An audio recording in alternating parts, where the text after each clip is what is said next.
ದಾಂಡೇಲಿ ತಾಲೂಕು ಕಾರ್ಯನಿರತ ಪತ್ರಕರ್ತರ ಸಂಘದ ಅಧ್ಯಕ್ಷರಾಗಿ ಗುರುಶಾಂತ್ ಜಡೆ ಹಿರೇಮಠ್, ಕಾರ್ಯದರ್ಶಿಯಾಗಿ ಪ್ರವೀಣ್ ಕುಮಾರ್ ಸುಲಾಕೆ, ಖಜಾಂಚಿಯಾಗಿ ರಾಜೇಶ್ ತಳೇಕರ್ ಆಯ್ಕೆ.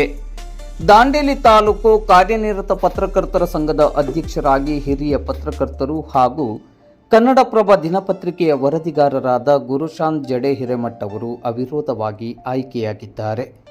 ಪ್ರಧಾನ ಕಾರ್ಯದರ್ಶಿಯಾಗಿ ಪ್ರಜಾವಾಣಿ ಪತ್ರಿಕೆಯ ವರದಿಗಾರ ಪ್ರವೀಣ್ ಕುಮಾರ್ ಸುಲಾಕೆ, ಖಜಾಂಚಿಯಾಗಿ ಜನಮಾಧ್ಯಮ ಪತ್ರಿಕೆಯ ವರದಿಗಾರ ರಾಜೇಶ್ ತಳೇಕರ್ ಅವರು ಸರ್ವಾನುಮತದಿಂದ ಆಯ್ಕೆಯಾಗಿದ್ದಾರೆ.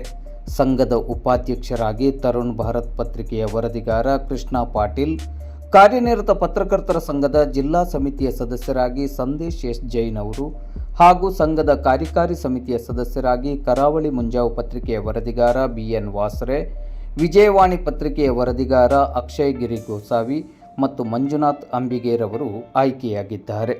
ಈ ಬಗ್ಗೆ ಇಂದು ಬುಧವಾರ ಮಧ್ಯಾಹ್ನ 1:30 ಗಂಟೆ ಸುಮಾರಿಗೆ ನೂತನ ಪದಾಧಿಕಾರಿಗಳು ಮಾಧ್ಯಮಕ್ಕೆ ಮಾಹಿತಿಯನ್ನು ನೀಡಿದ್ದಾರೆ.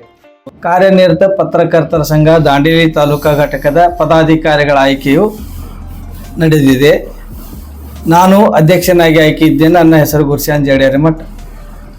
ಕಾರ್ಯದರ್ಶಿಯಾಗಿ ಪ್ರವೀಣ್ ಸುಲಾಕೆ ಅವರು, ಖಜಾಂಚಿಯಾಗಿ ರಾಜೇಶ್ ತಳೇಕರ್ ಅವರು ಆಯ್ಕೆಯಾಗಿದ್ದಾರೆ. ಹಾಗೂ ನಮ್ಮ ಪತ್ರಿಕಾ ಮಂಡಳಿಗೆ ಉಪಾಧ್ಯಕ್ಷರಾಗಿ ಕೃಷ್ಣ ಪಾಟೀಲ್ ಅವರು ಹಾಗೂ ಸಹಪಾಠಿಗಳಾದ ಸಂದೇಶ್ ಜೈನ್ ಅವರು, ಅಕ್ಷಯ್ ಗೋಸಾವಿ ಅವರು ಹಾಗೂ BN ವಾಸರೆ ಅವರು ನಮ್ಮ ಸದಸ್ಯ ಮಂಡಳಿಯಾಗಿದ್ದಾರೆ. ನಮ್ಮ ಮಂಡಳಿಗೆ ಸರ್ವರ ಸಹಕಾರ ಬೆಂಬಲ ಇರಬೇಕು. ನಾವು ಮುಂದಿನ ದಿನಗಳಲ್ಲಿ ಒಳ್ಳೆಯ ಕೆಲಸಗಳನ್ನು ಮಾಡುತ್ತೇವೆ. ಪಾರದರ್ಶಕತೆ ಇರುತ್ತದೆ. ಒಳ್ಳೆಯ ಸುದ್ದಿ ಮಾಡುತ್ತೇವೆ. ಜನರಿಗೆ ಒಳ್ಳೆಯ ಕೆಲಸವನ್ನು ಕೊಡ್ತೇವೆ.